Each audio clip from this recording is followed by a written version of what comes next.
Justin Fairfax faces eroding support from Democrats after new accuser speaks, The New York Times. By end. A second woman came forward Friday with claims that she had been sexually assaulted by light government. The woman, Meredith Watson, accused Mr. Fairfax of raping her while they were students at Duke University in 2000, saying in a statement that his actions were premeditated and aggressive and demanding that he resign immediately. Ms. Watson spoke. By Friday evening, Mr. Fairfax was facing a wave of calls for his resignation. Democrats in the Mr. Fairfax, in a statement, denied all of the allegations and called the latest one demonstrably false. He vowed he would not. I demand a full investigation into these unsubstantiated and false allegations, Mr. Fairfax said. Such an investigation, after days of intense pressure on the state's Democratic governor and attorney general over past incidents when they wore blackface, the spotlight has swung quickly to Mr. Fairfax, who only days ago had been preparing for the possibility of becoming the state's second African-American governor if government Ralph Northam. Now, Mr. Fairfax is facing those demands himself, in Virginia and nationally after Ms. Watson's allegation became public. Prominent Democrats, including former government Terry McAuliffe. The allegations against Justin Fairfax are serious and credible, Mr. McAuliffe said. It is clear to me, for Virginia Democrats and National Party leaders, the political turmoil in the state is complicated by its racist history as the one-time heart of the Confederacy.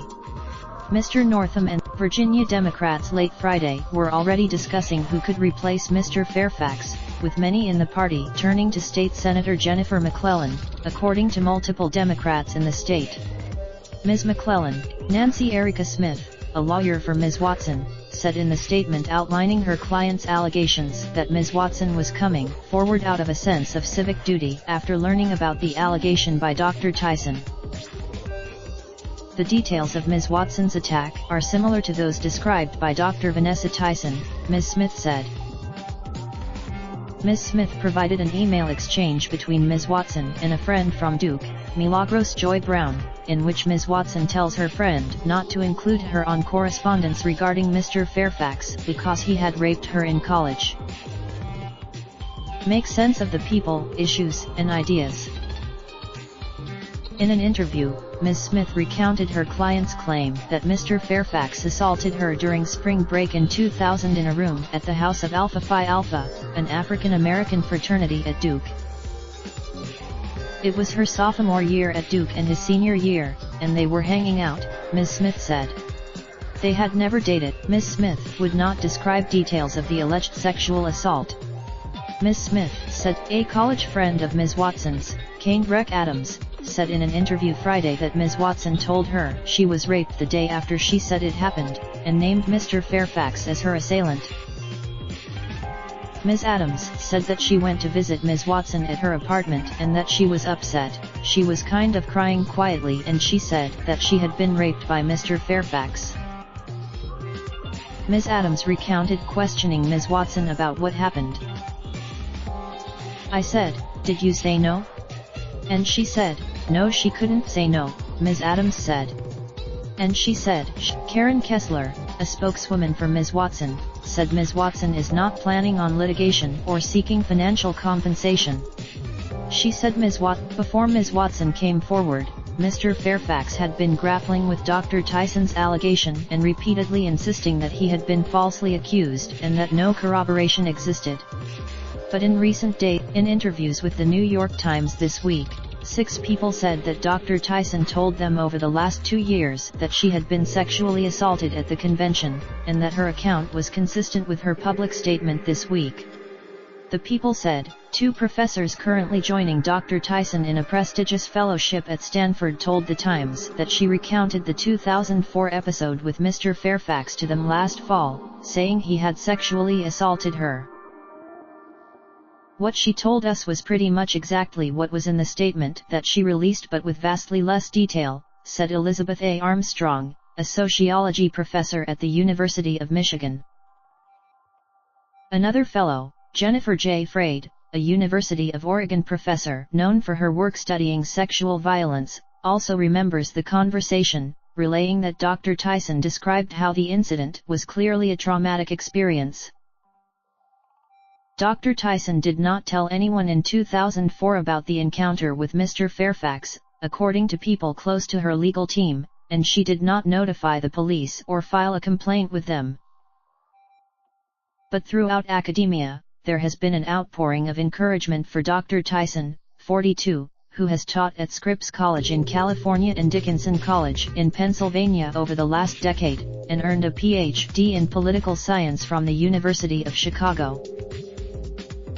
More than 740 academics have signed for her, according to its organizer, Nadia E. Brown, a political scientist at Purdue University, who said Dr. Tyson also told her that she was assaulted.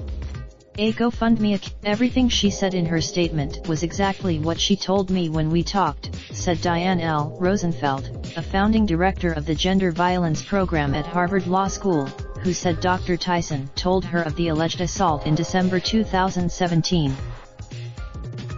"She's not doing this for any fame," Dr. Rosenfeld added. "She's not suing." Dr. Tyson has declined to give an interview to the Times.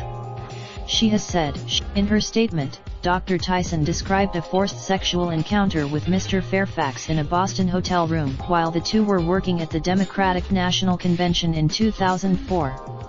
It began with kiss. At the time of the alleged assault, Dr. Tyson was already volunteering at a Boston rape crisis center. She had helped start. In separate interviews Thursday and Friday, 5 friends of Dr. Tyson said she told them of the encounter either in late 2017, early 2018, or again last fall. On Friday, "I did not know who Justin Fairfax was," Dr. McWilliams said.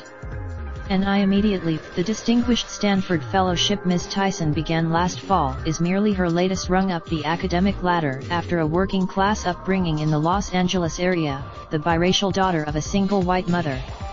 Dr. Tyson, she would go on to obtain a master's and doctorate, both in political science, at the University of Chicago. In a statement issued Thursday, Scripps College in Claremont, California, where Dr. Tyson is a professor of politics, confirmed that Dr. Tyson shared with several members of the Scripps community the details about a 2004 sexual assault, and said those conversations are consistent with her written account. Friends describe Dr. Tyson as gregarious, and a mentor to younger scholars, particularly people of color. Academics are Dr. Frade, the Oregon professor, who is also doing a fellowship at Stanford, said that she and Dr. Tyson have become close despite having known each other for only a few months. On Thursday, next Tuesday, Drs. Tyson and Frade, opinion Brett Stevens. Raindrop, drop top smoking, no cooking the hot pot. I get fucking on your bitch, yeah, that. Looking up, open the park,